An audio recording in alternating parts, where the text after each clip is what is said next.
Okay, welcome to lecture 34. And yesterday I started with a numerical in which I talked to you about two types of roots that you can encounter while solving a cubic equation problem. यानी जब आप cubic equation problem solve करते हैं, ये बात तो सही है कि तीन रूट्स आएंगे. अब हो सकता है आपके solution के अंदर आपको एक रूट मिल रहा है, बाकी जो दो रूट हैं वो कॉम्प्लेक्स हैं, कोई मसला नहीं है. मगर बात ये हो रही है कि वो जो रूट्स भी निकल रहे हैं ना, वो दो डिफरेंट टाइप्स के होते हैं. बाय टाइप्स आई मीन या तो वो वेपर वेपर बिहेवियर फॉलो करेंगे, या वो लिक्विड या लाइक लिक्विड बिहेवियर फॉलो करेंगे. सिर्फ ये दो चीज़ें हो सकती हैं, क्योंकि हम यहाँ पर फ्लूइड की बात कर रहे हैं और फ्लूइड में होता ही है vapour as well as liquid. और हम जब बात करते हैं तो टू फेज रीजन की बात करते हैं. दूसरी बात ये कि जब हम एसेंट्रिक फैक्टर को इंक्लूड कर रहे हैं, तो मैंने आपको कहा था कि ये सैचुरेटेड प्रेशर के ऊपर, मतलब वेपर प्रेशर के ऊपर इसको डिफाइन किया गया है. तो अगर वेपर प्रेशर पे डिफाइन किया गया है तो वहाँ पर तो वैसे ही टू फेज रीजन इंक्लूड हो जाता है, बिकॉज वेपर प्रेशर का डेफिनेशन ही ये है, the pressure of the vapor at its condensed phase where the two phases are in equilibrium. वो उसके डेफिनेशन में आ जाता है. तो इसलिए आपके पास दो टाइप ऑफ रूट्स हो जाते हैं. तो कल जो हमने बात की थी वो हमने वेपर वेपर रूट्स की बात की थी. अब उम्मीद है आप लोगों ने वीडियो देख ली होगी. अगर किसी ने वीडियो देखी है या किसी ने कोई चीज़ प्रैक्टिस की है, कोई चीज़ जो आपको कल के लेक्चर से समझ नहीं आई, any problem regarding the numerical that we did yesterday, any value or something, I will give you 5 minutes. We can have a short discussion before I move on how to calculate liquid type of roots. So does anyone have a problem on these slides and how we did this question, or any question regarding any units, blah blah blah?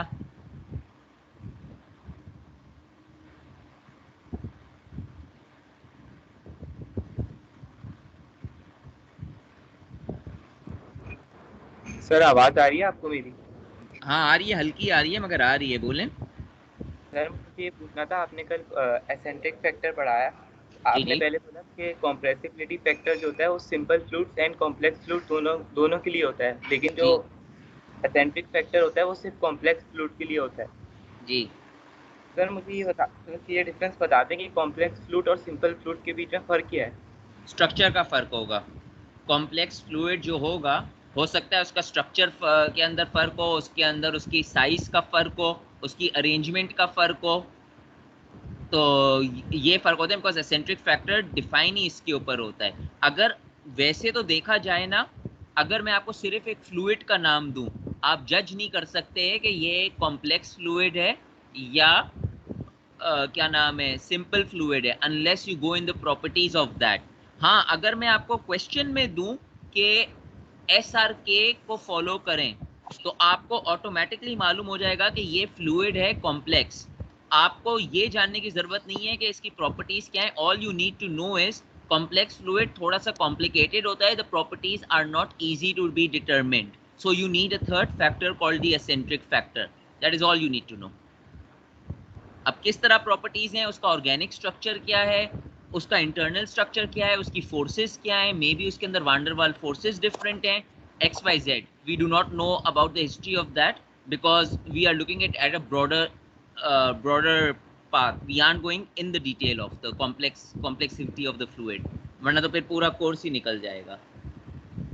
But you can Google this question out. What is the difference between a complex fluid as well as a simple fluid? और कोई सवाल?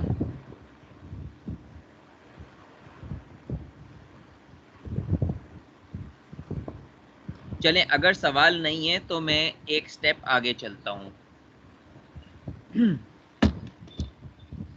Just give me a minute. Someone I think is asking something in case. क्या बोल रहे हैं? Omega का मसला.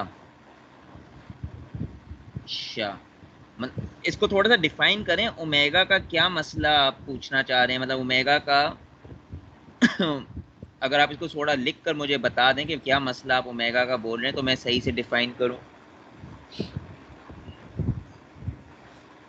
अगर कॉम्प्लेक्स फ्लूइड की ओमेगा की बात कर रहे हैं तो वो अभी मैं बताऊंगा, वो आज के टॉपिक का तीसरा हिस्सा है। दूसरा तो अभी लिक्विड लिक्विड रूट्स का हिस्सा है। तो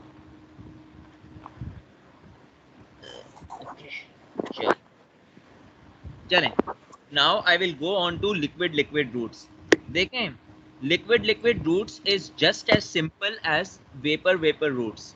the only difference is the difference of formula. I told you that in vapor vapor route it is 1 plus beta and then the entire term. In liquid liquid routes it is beta plus the entire term.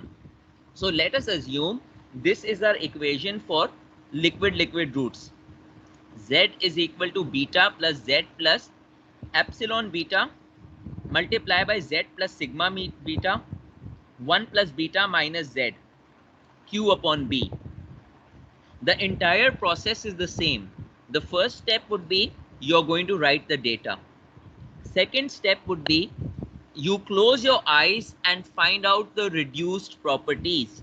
Reduced temperature निकाल लें, reduced pressure निकाल लें, ये दोनों चीजें पहले निकाल लें।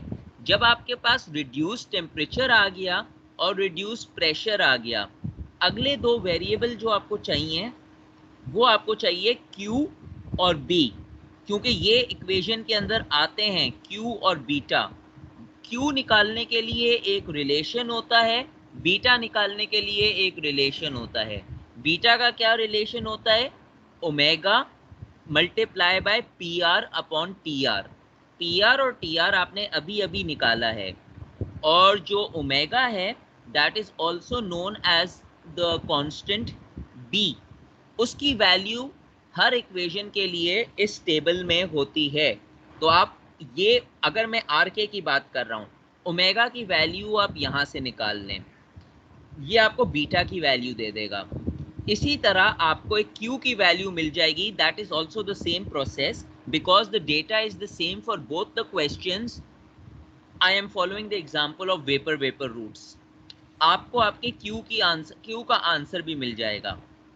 जब आपको आपके Q का आंसर मिल गया, एक सेकेंड यहाँ पर है, आपको आपके Q का आंसर भी मिल जाएगा। जब आपको आपका Q मिल गया, आपने बीटा ढूंढ लिया, आपने Q ढूंढ लिया। अब आप आगे चलें, टेबल से आपको ये भी मालूम है कि अल्फा टी आर की वैल्यू क्या होगी, क्योंकि वो रिलेशन Q में यूज होगी। और दूसरी बात आपको क्या मालूम है, एप्सिलॉन की वैल्यू क्या है और सिग्मा की वैल्यू क्या है। In the case of R K equation epsilon की वैल्यू क्या है?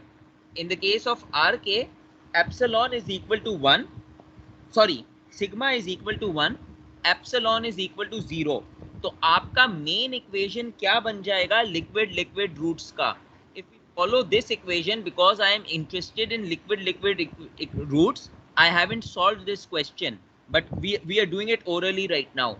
ये इक्वेशन आपका बन जाएगा Z is equal to beta, beta plus epsilon was 1, so beta plus bracket open Z plus beta close bracket, bracket open, sigma was 0, तो this would become 0, तो ये सिर्फ Z रह जाएगा Z, और यहां पर रह जाएगा 1 plus beta minus Z upon Q beta. This would be the simpler form of the equation.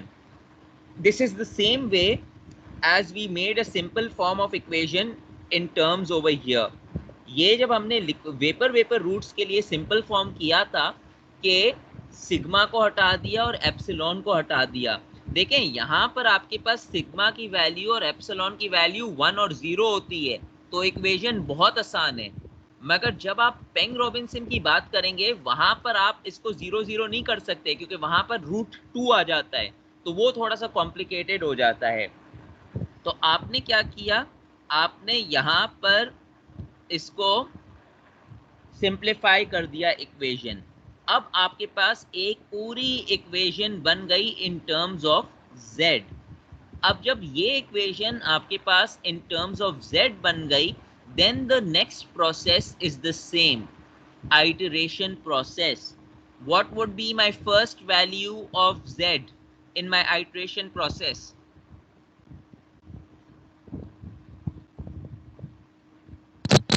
One. Why 1? One. For ideal gas. Ideal gas हाँ, के लिए.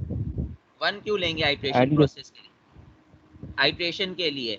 अच्छा, do any of the girls have an output value? I don't care आप कौन सी value देते हैं, आप सही देते हैं, गलत देते हैं, I don't care. I just want to know, do any of the girls have an idea कि what should be my first iteration value?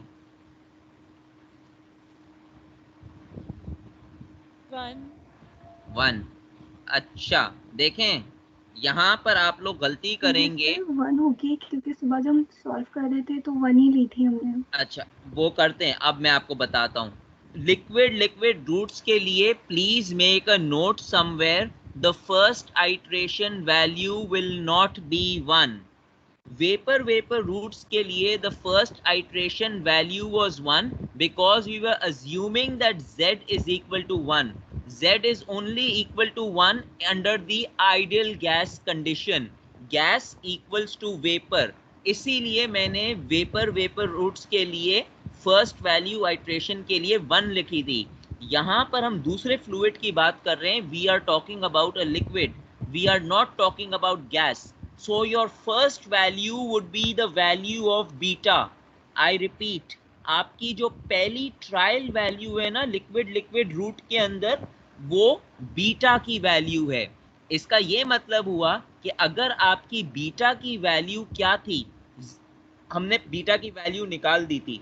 हमारी बीटा की वैल्यू थी 0.026214, जो आपकी पहली ट्रायल वैल्यू होगी for iteration Z1, that is going to be 0.026214। जो beta की वैल्यू है वही आपकी पहली आइट्रेशन वैल्यू है for liquid roots. For vapour roots your first iteration value is 1। If I ask you the reason to discuss that, उसका रीजन ये है, जब हम वेपर रूट्स की बात करते हैं तो we assume that the compressibility factor is equal to 1, which is only possible in the ideal gas equation. Since vapor and gas are the same, we are assuming that it is 1. But in liquid routes, we are talking about a liquid. We cannot assume that Z is equal to 1 because Z is only equal to 1 for an gas. Ideal gas, Z is equal to 1. और case के अंदर Z is equal to 1 possible नहीं है, तो इसीलिए हमने beta की value ली। Sir लेकिन अगर हम जो है दूसरी वैल्यूज में लेंगे, मतलब कि दूसरी इक्वेशंस में लेंगे, अगर वहाँ पे भी लिक्विड है तो हम बीटा की वैल्यूज ही लेंगे। एग्जैक्टली मैं उस पॉइंट के ऊपर अगली दफा आऊंगा। जो चाहे कोई भी इक्वेशन हो, आर के हो, एस आर के हो, पेंग रॉबिन्सन हो, ये लाजमी नहीं है कि आपकी बीटा की वैल्यू हर वक्त 0.0203 आएगी। That is because of this situation, the data for this situation. Maybe your beta value comes 0.05, maybe it comes 1.6, I don't know. जो भी आपकी बीटा वैल्यू है, आप बीटा वैल्यू लोगे, क्योंकि आपका इंटरेस्ट बीटा वैल्यू में नहीं है, आपका इंटरेस्ट कन्वर्जेंस में है। आपकी वैल्यू खुद ब खुद कन्वर्ज करेंगी। जब आप ये क्वेश्चन प्रैक्टिस करेंगे जाकर, आप खुद देखेंगे कि कन्वर्ज करना शुरू कर देंगी।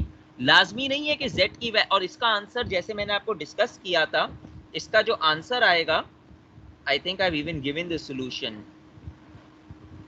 ये देखें, इसकी z की वैल्यू क्या आ रही है, 0.04331। That is significantly lower compared to the z value over here 0.83। देखें कितना कम डेविएशन हो रहा है। तो जरूरी नहीं है कि अगर आपकी वैल्यूज 0.8 ही आए, 0.9 आए, मेन चीज है कि कन्वर्जेंस होनी चाहिए। अगर if your answer is converging, you know that you're on the right track. Again, I will tell you, your answer can come anything between 0 and 0.999, क्योंकि 1 तो आ ही नहीं सकता, 1 आइडियल गैस का रिलेशन होता है। तो इसके बीच में अगर आपका आंसर आए तो सही है, it is possible that you are on the right track, it may be possible you made a mistake. मगर अगर आपका आंसर 1.1 या 1.2 या बहुत बड़ा आ रहा है, 3 आ रहा है, 2 आ रहा है पहली आइट्रेशन में, that means you are wrong. इतना इतना z की वैल्यू नहीं आ सकती।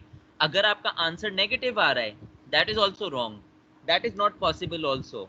सो I go back to my beta equation. For my first iteration, this was my, where is it gone? This was my equation. For my first iteration, my z is going to be, I put the value of beta 0.0204 plus, यहाँ पर मेरे पास z plus beta रह गया था. Was epsilon 0 or was epsilon 1? Epsilon was 0. तो यहाँ पर मेरे पास z रह गया था, तो z की वैल्यू भी बीटा की वैल्यू थी. So this would become 0.0204 plus bracket open 0.0204 close bracket. This would become 0.0204 plus 0.0204, क्योंकि यहाँ पर सिग्मा 1 हो जाता, तो ये इन other words this equation would become 2 beta. z की वैल्यू भी वही है, बीटा की भी वैल्यू वही है. यहाँ पर क्या बन जाता, 1 वैसे के वैसा रहता, ये ऊपर वाली टर्म सिर्फ 1 रह जाती, क्योंकि बीटा की वैल्यू 0.024 है और माइनस अगर 0.024 कर दूं फर्स्ट आइट्रेशन के लिए z की वैल्यू, तो मेरे पास सिर्फ 1 रह जाता, और QB की वैल्यू मेरे पास इस केस के अंदर 0.173 समथिंग बन जाती. How can I say that? I have already solved that for vapor roots. Vapor roots के अंदर मैं Q multiply by B पहले ही कर चुका हूँ, तो I can use the answer from there 0.173138. I will not solve it again. Doing this, it will give me my first value of Z1. Suppose my first value of Z1 comes out to be 0.0567. अब process same है, z is equal to beta. Beta के लिए आप उसकी original value लिखेंगे, z के लिए आप ये नई वाली वैल्यू लिखेंगे 0.0507. ये तो वैसे ही कैंसिल था बिकॉज एप्सिलॉन वाज 0. यहाँ पर आप लिख देंगे 0.0507. यहाँ पर ओरिजिनल बीटा की वैल्यू आ जाएगी 0.0204. Now the fun comes over this part of the question. पहली आइट्रेशन के अंदर ये इक्वेशन सिंपली 1 बन गया था, क्योंकि बीटा की वैल्यू भी सेम थी, z की वैल्यू भी सेम थी. दूसरी आइट्रेशन के अंदर ये 1 नहीं बन सकता, क्योंकि यहाँ पर बीटा की कोई वैल्यू है 0.504, और नहीं सॉरी, यहाँ पर आप बीटा की ओरिजिनल वैल्यू लेंगे 0.0204, और यहाँ पर आप z की वैल्यू लेंगे जो आपकी z1 की वैल्यू आई है 0.05 whatever the value has come, and then you will solve it.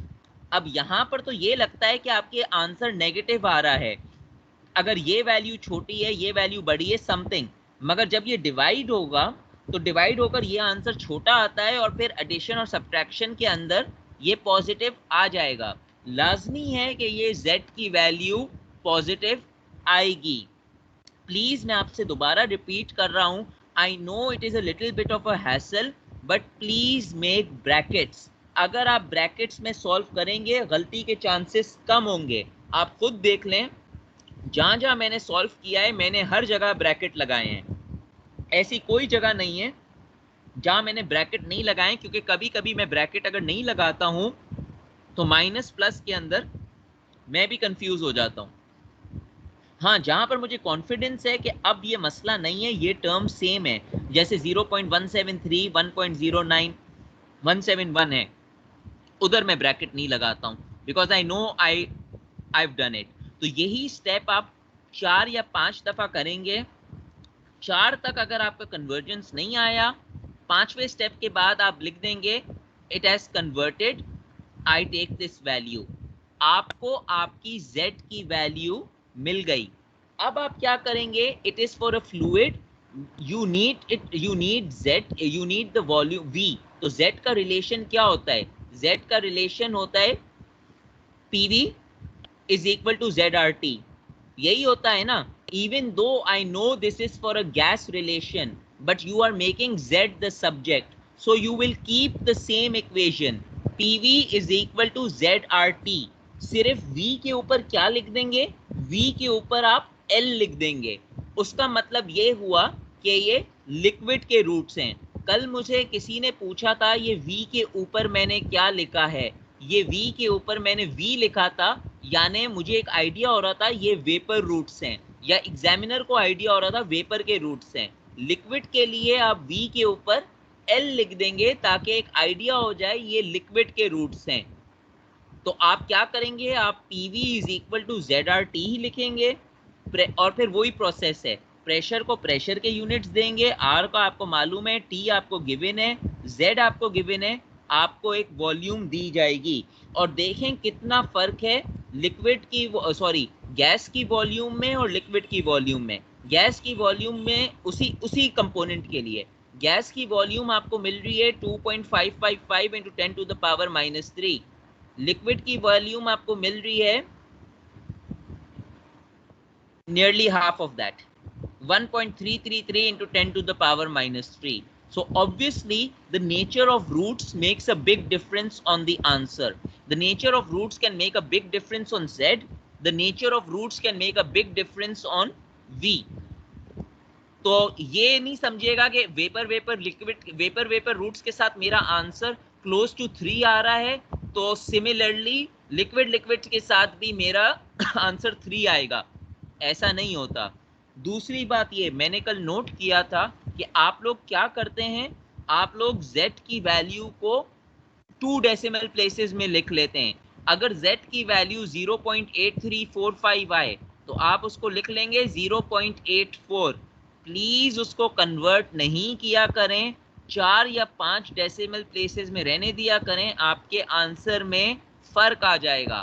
Bill फर्ज अगर वो एग्जैक्ट आंसर आ रहा है, वैसे तो आम तौर पे एग्जैक्ट आंसर नहीं आता है या वेरी रेयर है, मगर अगर एग्जैक्ट आंसर आ गया, जैसे अगर आ गया 0.85 तो उसको लिखें 0.8500.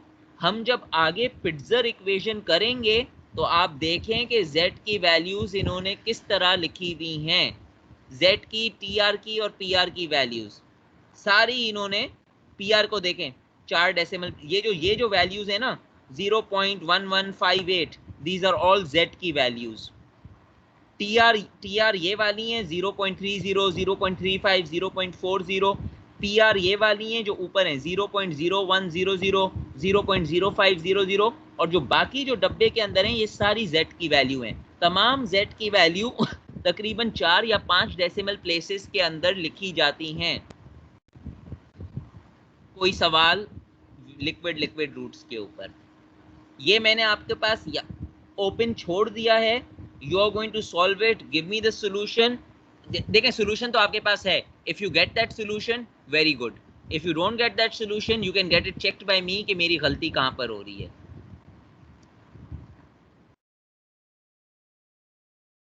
कोई सवाल है तो पूछ लें अभी.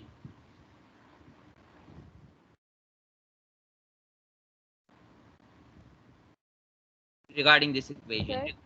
जी सर आपने बोला कि हम लोग लिक्विड रूट्स में अब वो 1 नहीं लेंगे Z को, तो सर बीटा भी क्यों लेंगे?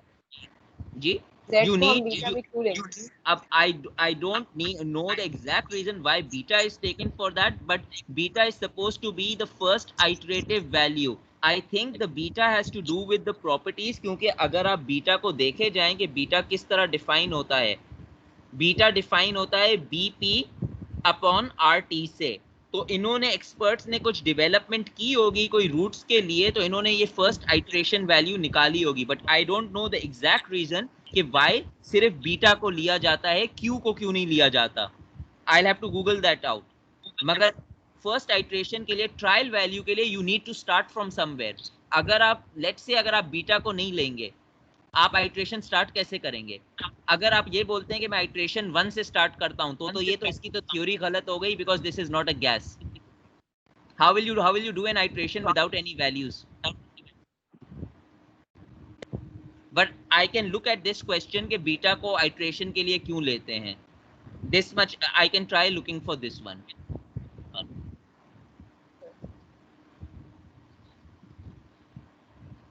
और कोई सवाल?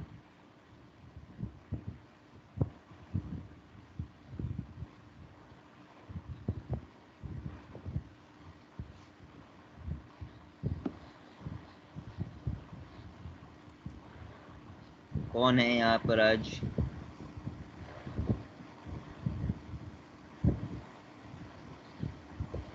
इलेवन, कोई सवाल? 52, 11, मेरे रेगुलर क्वेश्चंस वाले कहाँ पर हैं?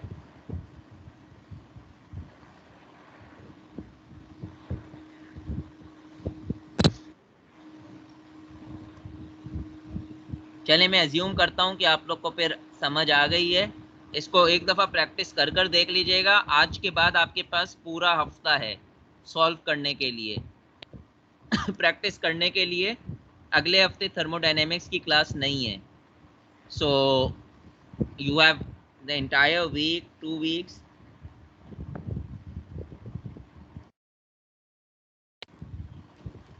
अच्छा, इन्होंने क्या लिखा? We will take the beta instead of Z in complex fluid. देखें, ये मिस्टेक है। We will not take beta in the case of a complex fluid in Z. बेशक कॉम्प्लेक्स फ्लूइड हो, बेशक रेगुलर फ्लूइड हो, जेड आप वैसे के वैसे लेंगे। We are taking beta for a first iteration value in the case of liquid roots, not in the case of the nature of fluid. अगर मैं अभी बात कर रहा हूं, जो अभी हमने आंसर किया है, हमने बात कर रहे हैं आर के इक्वेशन की। R K equation of state is not a complex equation. R K equation of state is a simple equation, क्योंकि यहां पर ओमेगा का यूज हो ही नहीं रहा है, yet I am taking a beta. तो चाहे मेरे पास आर के इक्वेशन हो, चाहे मेरे पास एस आर के इक्वेशन हो, चाहे मेरे पास पेंग रॉबिन्सन इक्वेशन हो, तीनों के वेपर रूट्स निकलेंगे, तीनों के लिक्विड रूट्स निकलेंगे। तीनों के वेपर रूट्स के अंदर आप trial value z is equal to 1 लोगे, और तीनों के लिक्विड रूट्स के अंदर आप trial value beta is equal to z is equal to beta लोगे। तो बात नेचर की नहीं आती है इसके अंदर के कॉम्प्लेक्स है या सिंपल है, बात आती है आपके रूट्स की। Are you interested in your liquid roots, और whether you are interested in vapour roots. समझ आई बात?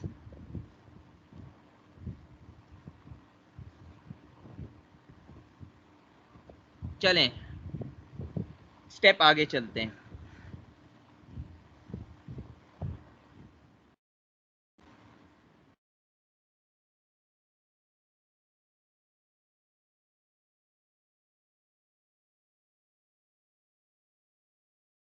अगला स्टेप मैंने आपको ये बोला था, do both the questions in part 1 and part 2 for practice using the same values for temperature and pressure of N-butane as on the previous slide, but using the SRK and the Peng-Robinson methods. इनमें से मैं आपको एक method बता देता हूं। कौन सा वाला बताऊं? ज्यादा मुश्किल वाला बताऊं या ज्यादा आसान वाला बताऊं? मुश्किल वाला खुद करेंगे, मुश्किल बताएं सर। चलें मैं आपको मुश्किल बता देता हूं। दोनों में से जो मुश्किल है वो पेंग रॉबिन्सन आपको तंग करेगा, तो मैं आपको पेंग रॉबिन्सन का बता देता हूं थोड़ी कि किस तरह आपने अप्रोच लेना है। देखें, बात वही है, डेटा वैसा ही है। सबसे पहले डेटा कैलकुलेट करें, टीआर कैलकुलेट करें, पीआर कैलकुलेट करें।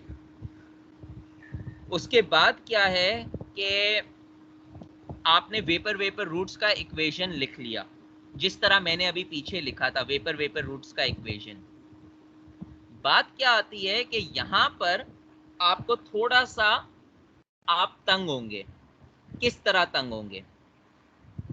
अगर मैं ये रूट्स फॉलो करूं,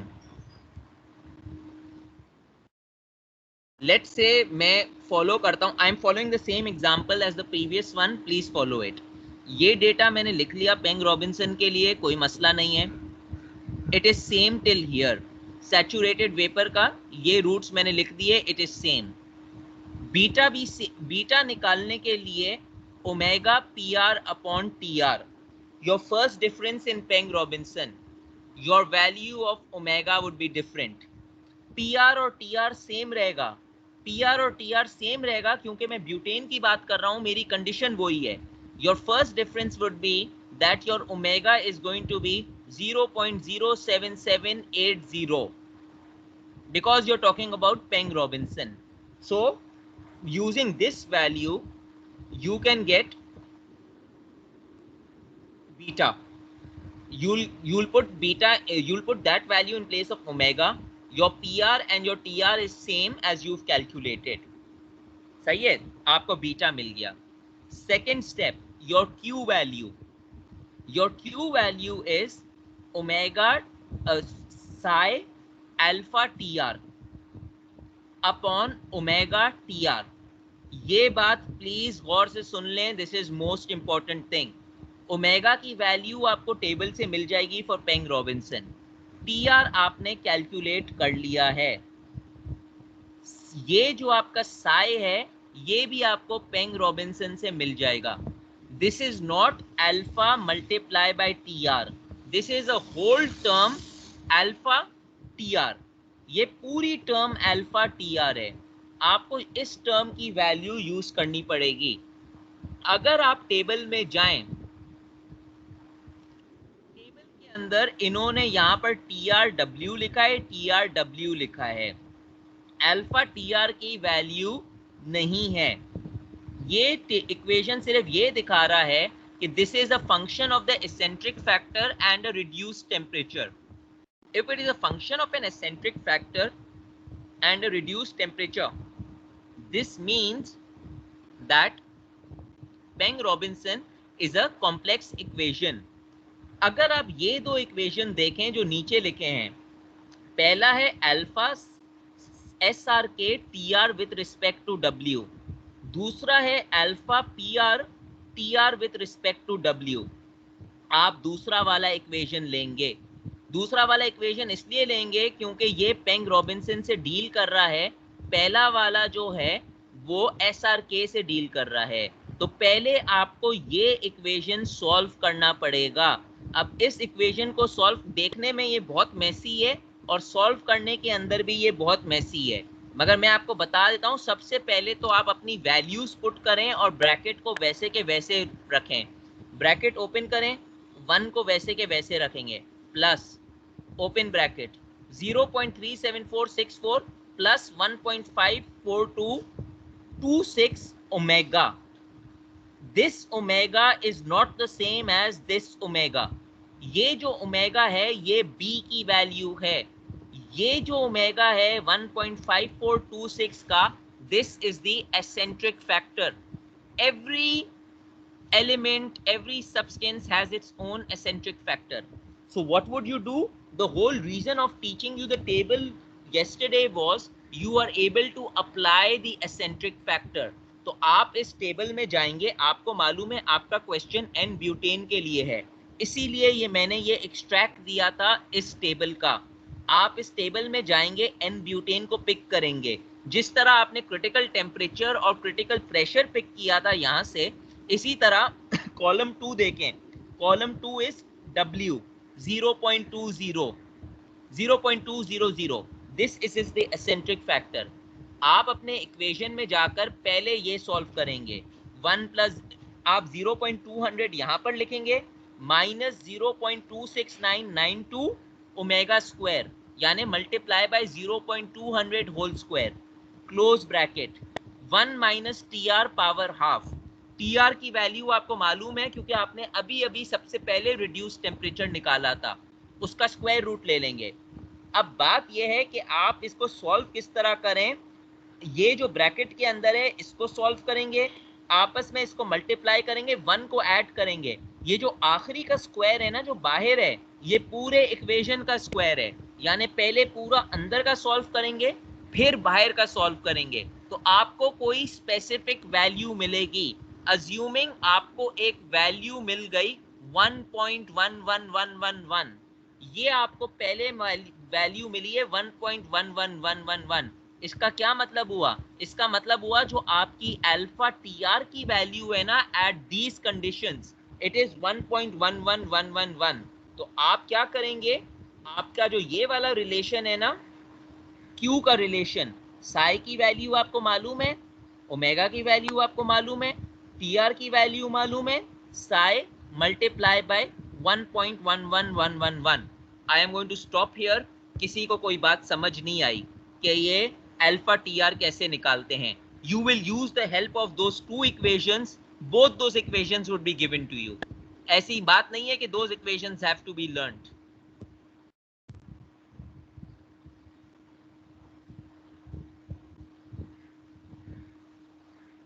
So let me ask you, suppose अगर मेरा component होता for example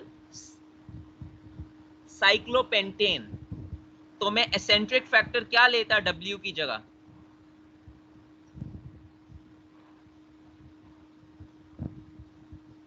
0.196। 0.196। देखें 0.200 is not a constant, it is only specific to butane. तो रट्टा लगाकर वैल्यू नहीं आ जाइएगा कि 0.200 पहले की थी तो 0.200 होगी। टेबल का मकसद ही ये है कि टेबल से आप एक्सट्रैक्ट करें। तो आप इधर जाएंगे टेबल पे, साइक्लोपेंटेन देखेंगे 0.196, this is the value you are going to use in omega. The rest of the equation is same, the only value that is going to be changed is omega। यहां तक कोई problem है? Any question? किसी को कोई बात समझ नहीं आए, शर्माए नहीं। आई विल रिपीट अगेन, मैं दोबारा आपको बता दूंगा।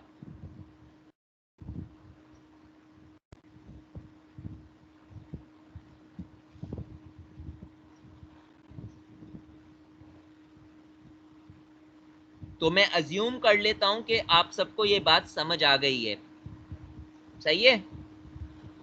अब एक स्टेप आगे करते हैं। Put these values in the original equation। अब देखें जो पेंग रॉबिन्सन का केस है ना, this equation is not applicable for Peng Robinson. Why? अगर आप पेंग रॉबिन्सन को देखें तो पेंग रॉबिन्सन की सिग्मा की वैल्यू है 1 + √2, एप्सिलॉन की वैल्यू है 1 - √2।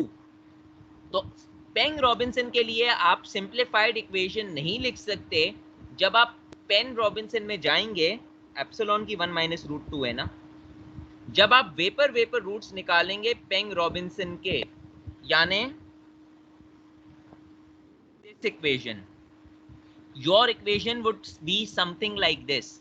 z is equal to 1 + beta, जो भी बीटा की वैल्यू आई, माइनस q टाइम्स बीटा, जो भी q की वैल्यू आई, जो भी बीटा की value I, z minus beta, bracket open, z plus bracket open 1 - √2 multiply by beta, यानी 1 - √2 मल्टीप्लाई बाय बीटा। और दूसरी जगह आप करेंगे z plus 1 + √2 multiply by beta. एक स्मार्ट जो स्टूडेंट होगा ना, या जिसको अपना टाइम सेव करने का तरीका मालूम है, मैं आपको एक छोटी सी ट्रिक भी बता दूं। वो क्या करेगा, वो पहले से ही 1 + √2 को सॉल्व कर लेगा और उसकी वैल्यू कहीं लिख लेगा कोने में कि 1 + √2 की वैल्यू ये है। इसी तरह वो 1 - √2 की वैल्यू लिख देगा। वो बार बार 1 + √2 1 - √2 आइट्रेशन में नहीं लिखता रहेगा, वो उसकी एब्सोल्यूट एग्जैक्ट वैल्यू लिख देगा, यानी √2 + 1 कर 1 - √2 कर। तो ये छोटी ट्रिक है टाइम सेव करने के लिए। समझ रहे हैं मैं बोलना क्या चाह रहा हूं? ये भी आप अपना टाइम खुद सेव कर सकते हैं कि आप 1 + √2 कर लें, 1 - √2 लिख लें। फिर आपको ये बार बार सॉल्व करने की जरूरत नहीं है। फिर आपको मालूम है कि मेरी एप्सिलॉन की वैल्यू क्या है, लेट्स से माय एप्सिलॉन की वैल्यू है 0.65, तो आप डायरेक्टली लिख देंगे 0.65b। आपकी सिग्मा की वैल्यू है 0.32, आप लिख देंगे 0.32 टाइम्स b। बाकी उसका जो प्रोसीजर है वो फिर सेम है। जब आपको आपका इक्वेशन मिल गया, I am talking about vapour roots. If I talk about vapour roots, first iteration z is equal to 1, z is equal to 1 लगाकर आप ये पूरा प्रोसीजर करेंगे, z1 की वैल्यू, उसके बाद आप z2 निकालेंगे, z3 निकालेंगे, z4 निकालेंगे, z5 and your final answer.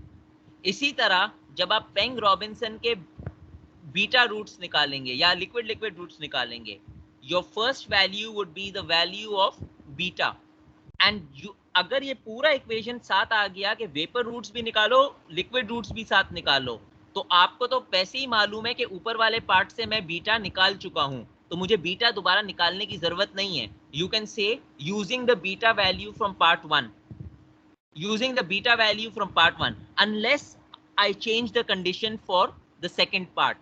मैं यूं कर सकता हूं, अगर मुझे थोड़ा सा ज्यादा, मतलब आप ये समझें कि थोड़ा सा ज्यादा मुझे गुस्से के मूड में हूं, I'll use that word, तो मैं ये कर सकता हूं कि पार्ट 1 मैंने आपको वेपर रूट्स के लिए दिया, पार्ट 2 के लिए मैं आपको ये बोल दूं कि assume that for the liquid roots the same equation is done at 10 bars. क्या कर लेंगे आप? 10 बार अगर मैंने दे दिया तो आपका ऑटोमेटिकली पीआर चेंज हो जाएगा, क्योंकि कंडीशन चेंज हो गई. अगर पीआर चेंज हो गया तो आपका बीटा चेंज हो गया, बीटा चेंज हो गया तो आपका क्यू भी चेंज हो गया, क्यू चेंज हो गया तो सारा आपको प्रोसीजर दोबारा करना पड़ेगा. So that depends upon my mood and that depends upon उस वक्त मेरी क्या थिंकिंग है क्वेश्चन बनाते वक्त.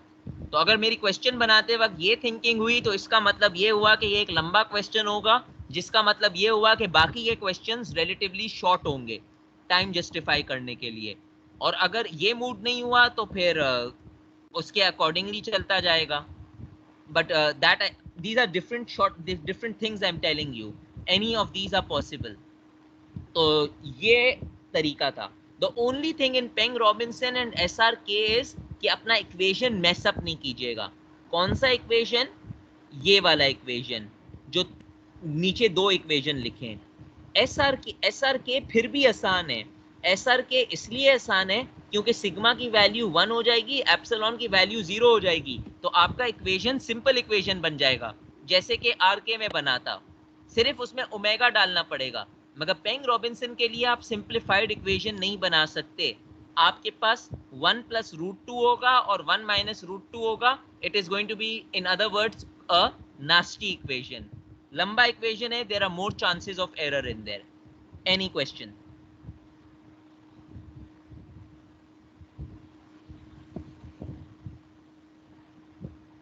I am going to stop over here.